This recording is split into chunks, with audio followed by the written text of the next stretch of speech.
នារីម្នាក់គ្រាន់តែយារចប់កាប់ដីស្រាប់តែដីបែកប្រេះបាក់ភ្លាមធ្វើឲ្យនាងធ្លាក់ចូលទៅក្នុងប្រហោងនោះដោយមិនដឹងខ្លួនពេលដែលនាងកំពុងឆ្ងល់ថានាងនៅណាពន្លឺពណ៌មាសមួយបានបាញ់ចេញពីរូងភ្នំបន្ទាប់មកវាបានប្រែទៅជាគ្រោងឆ្អឹងនាគដ៏ធំហិមាវាបានប្រាប់នារីនោះថាវាត្រូវបានគេបិទភ្ជាប់នៅទីនេះអស់រយៈពេល3000ឆ្នាំមកហើយគឺដោយសារតែនារីម្នាក់នេះបានបំបែកសញ្ញាបិទភ្ជាប់ដោយចៃដន្យទើបធ្វើឲ្យវាមានជីវិតឡើងវិញដើម្បីតបស្នងគុណនាងដែលបានជួយសង្គ្រោះជីវិតវាបានប្រគល់ភ្នែកទិព្វមួយគូដែលអាចមើលធ្លុះគ្រប់យ៉ាងឲ្យនាងរួចវាក៏លីបាត់ទៅភ្លាមនោះនារីនោះបានប្រទះឃើញចានពណ៌ស៊ីឡែនដ៏មានតម្លៃមួយនៅលើដីនាងសប្បាយចិត្តជាខ្លាំងហើយប្រញាប់ទៅហាងលក់វត្ថុបុរាណដើម្បីលក់វាប៉ុន្តែនៅពេលដែលម្ចាស់ហាងឃើញការស្លៀកពាក់របស់នាងគាត់ស្មានថានាងគ្រាន់តែជាអ្នកសុំទានគាត់ព្យាយាមដេញនាងចេញភ្លាមដោយប្រាប់នាងកុំឲ្យមកបែងពេលនិងរំខានអាជីវកម្មរបស់គាត់នារីនោះខឹងយ៉ាងខ្លាំងចំពោះអាកប្បកិរិយាដ៏ក្រអឺតក្រទុំរបស់ម្ចាស់ហាងដូច្នេះនាងក៏បើកភ្នែកទិព្វរបស់នាងភ្លាមនាងភ្ញាក់ផ្អើលពេលឃើញថាម្ជុលសក់ត្បូងដែលម្ចាស់ហាងព្យាយាមលក់ក្នុងតម្លៃ$200,000តាមពិតជារបស់คล้ายៗដែលមានតម្លៃត្រឹមតែ$50ប៉ុណ្ណោះនាងបានប្រាប់អតិថិជនភ្លាមថាម្ជុលសក់នោះជារបស់คล้ายៗម្ចាស់ហាងបានចោទប្រកាន់នាងភ្លាមថានិយាយមិនសមហេតុផលគាត់បានអះអាងថានារីនោះមានចេតនាបរិហាគេគាត់ព្រោះគាត់មិនបានចាប់អារម្មណ៍នាងប៉ុន្តែនារីនោះបានសុំឲ្យអតិថិជនបញ្ចាំងពិលដែលមានពន្លឺខ្លាំងទៅលើម្ជុលសក់ត្បូងនោះពិតមែនហើយបន្ទាប់ពីអតិថិជនបានពិនិត្យមើលដោយប្រើពិលពួកគេបានរកឃើញថាម្ជុលសក់នោះពិតជាคล้ายៗមែនខណៈពេលដែលម្ចាស់ហាងកំពុងព្យាយាមបកស្រាយអតិថិជនបានកត់សម្គាល់ឃើញចានពណ៌ស៊ីឡែននៅក្នុងដៃរបស់នារីនោះគឺជាវត្ថុបុរាណពិតប្រាកដពួកគេបានស្នើសុំទិញវាក្នុងតម្លៃ$50,000ភ្លាមនារីនោះបានយល់ព្រមដោយរីករាយប៉ុន្តែមុនពេលដែលនាងអាចសប្បាយចិត្តបានសញ្ញានាគដ៏ភ្លឺចិញ្ចែកមួយបានលេចឡើងនៅលើទ្រូងរបស់នាងសញ្ញានោះបានបង្ខំឲ្យបើកភ្នែកទិព្វរបស់នាងហើយនាងបានឃើញដុំថ្មត្បូងនៅតូក្បែរនោះមានសញ្ញានាគដូចគ្នា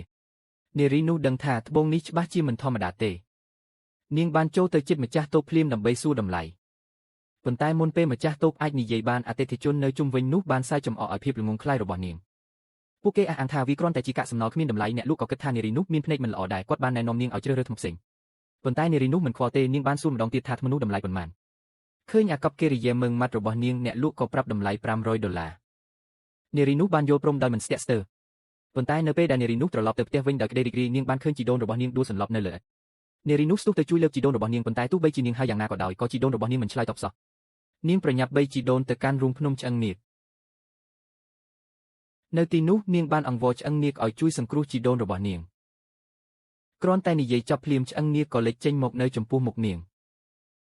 បន្ទាប់មកវាបានស្រូបយកថាមពលពីថ្មដែលមានសញ្ញានាគដែលនារីនោះកាន់វាបានបំផ្លាញថាមពលនេះទៅជាគ្រាប់កែវនាគហើយបញ្ជូនវាចូលទៅក្នុងខ្លួនរបស់ជីដូននាងបន្ទាប់មកវាបានប្រកាសថាជីដូនរបស់នាងនឹងភ្ញាក់ឡើងក្នុងពេលឆាប់នេះនិយាយចប់វាក៏លីបាត់ទៅនៅថ្ងៃបន្ទាប់អាការៈរបស់ជីដូននាងបានធូរស្រាលបន្តិចម្ដងបន្ទាប់ពីមើលថែជីដូនរួចនារីនោះបានត្រឡប់ទៅរូងភ្នំឆ្អឹងនាគហើយរើសយកថ្មនោះមកវិញនាងភ្ញាក់ផ្អើលយ៉ាងខ្លាំងថ្មដែលគ្រើមនោះបានប្រែទៅជាត្បូងបៃតងអធិរាជដ៏ល្អឥតខ្ចោះដែលមានតម្លៃ$2,000,000នារីនោះសប្បាយចិត្តជាខ្លាំងនាងបានយកថ្មនោះទៅហាងលក់ត្បូងភ្លាមដើម្បីលក់វានៅពេលដែលម្ចាស់ហាងត្បូងពិនិត្យមើលវាគាត់ដឹងថាវាជាត្បូងបៃតងអធិរាជដ៏កម្របំផុតគាត់ក៏ផ្ដល់តម្លៃ$2,000,000ភ្លាមប៉ុន្តែនៅពេលដែលនារីនោះហៀបនឹងត្រឡប់ទៅផ្ទះវិញសញ្ញានាគបានលេចឡើងនៅលើទ្រូងរបស់នាងម្ដងទៀត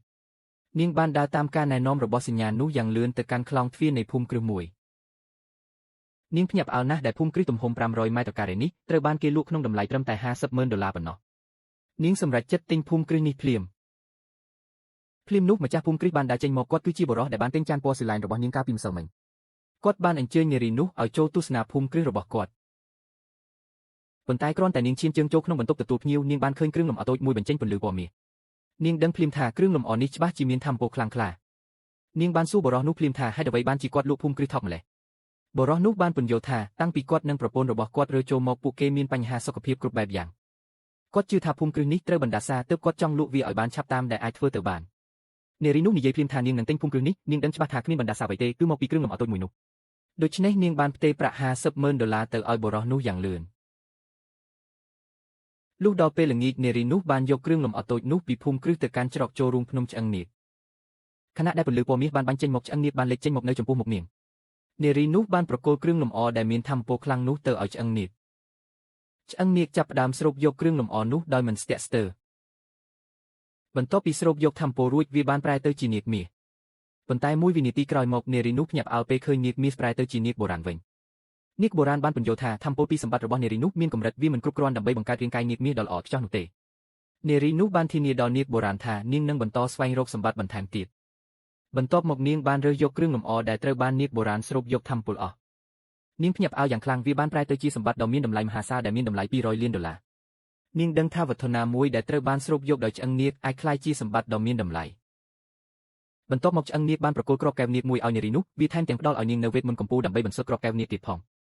មិនយូរប៉ុន្មានឆ្អឹងនាគបានដឹងពីធម្មពលនៃសម្បត្តិមួយនៅជិតដើមឈើបុរាណនៅទីអាគ្នេយ៍វាបានសន្យានឹងនារីនោះថាប្រសិនបើនាងរកឃើញសម្បត្តិនោះវានឹងផ្ដល់ឲ្យនាងនៅបច្ចេកទេសជាអមតៈនារីនោះនឹកឃើញភ្លាមដល់ដើមឈើបុរាណអាយុ1000ឆ្នាំនៅមជ្ឈមណ្ឌលសន្និបាតទីអាគ្នេយ៍បន្ទាប់មកនាគបុរាណបានប្រែទៅជាពន្លឺមួយហើយរលាយបាត់ទៅនៅថ្ងៃបន្ទាប់នារីនោះបានប្រញាប់ទៅមជ្ឈមណ្ឌលសន្និបាតហើយបានរកឃើញដើមឈើបុរាណអាយុ1000ឆ្នាំនោះនាងសន្និដ្ឋានថាសម្បត្តិដែលមានធម្មពលនោះច្បាស់ជានៅក្បែរនោះភ្លាមនោះសញ្ញានាគនៅលើទ្រូងរបស់នាងចាប់ផ្ដើមនាំនាងចូលទៅក្នុងសាលពិព័រណ៍ពេលចូលដល់ភ្លាមនាងបានឃើញម្ជុលសក់មួយកំពុងបញ្ចេញធម្មពលយ៉ាងខ្លាំងនាងបានសួរទៅកាន់បុគ្គលិកអំពីការទិញវាបុគ្គលិកបានពន្យល់ថាម្ជុលសក់នោះជារង្វាន់ធំសម្រាប់ការប្រកួតវាតម្លៃសម្បត្តិដែលនឹងមកដល់មានតែអ្នកឈ្នះលេខ1ប៉ុណ្ណោះដែលអាចទទួលបានវានារីនោះបានកត់សម្គាល់ក្នុងចិត្តថាឥឡូវនេះនាងមានធម្មពលរបស់នាគបុរាណនាងបានប្រកាសភ្លាមពីបំណងចង់ចូលរួមការប្រកួតប៉ុន្តែនៅពេលដែលនាងឈានជើងចូលកន្លែងប្រកួតនាងត្រូវបានសើចចំអកដោយសេដ្ឋីវ័យក្មេងម្នាក់ដែលនិយាយឌៀមដាមថាក្មេងមកទីនេះដើម្បីលេងលក់ដូរសេដ្ឋីនោះបានប្រកាសថាដើម្បីចូលរួមការប្រកួតម្នាក់ត្រូវតែមានរបស់មកភ្នាល់នារីនោះបានបង្ហាញគ្រឿងលម្អដែលមានតម្លៃ$200 លានទៅឲ្យសេដ្ឋីនោះពិនិត្យសេដ្ឋីនោះស្រឡាំងកាំងយ៉ាងខ្លាំងនៅពេលឃើញវត្ថុនោះអ្នកផ្សេងទៀតបានទទួលស្គាល់ថាសម្បត្តិដែលនារីនោះនាំមកមានតម្លៃយ៉ាងតិច$100 លាននារីនោះបានសួរសេដ្ឋីក្មេងនោះថាតើរបស់ភ្នាល់របស់គាត់ជាអ្វីគាត់បានផ្ដល់សម្បត្តិដ៏មានតម្លៃចំនួន3ដើម្បីដូរយកគ្រឿងលម្អរបស់នាងនាងបានបើកភ្នែកទិព្វរបស់នាងភ្លាមដើម្បីពិនិត្យមើលរបស់ទាំងនោះនាងរន្ធត់ចិត្តណាស់សម្បត្តិទាំង3សុទ្ធតែជារបស់ខ្លាំងៗនាងបានសើចចំអកឲ្យគាត់ដោយប្រកាសថាគាត់ព្យាយាមយករបស់ខ្លាំងៗ3មកដូរយកគ្រឿងលម្អតម្លៃ$200 លានរបស់នាង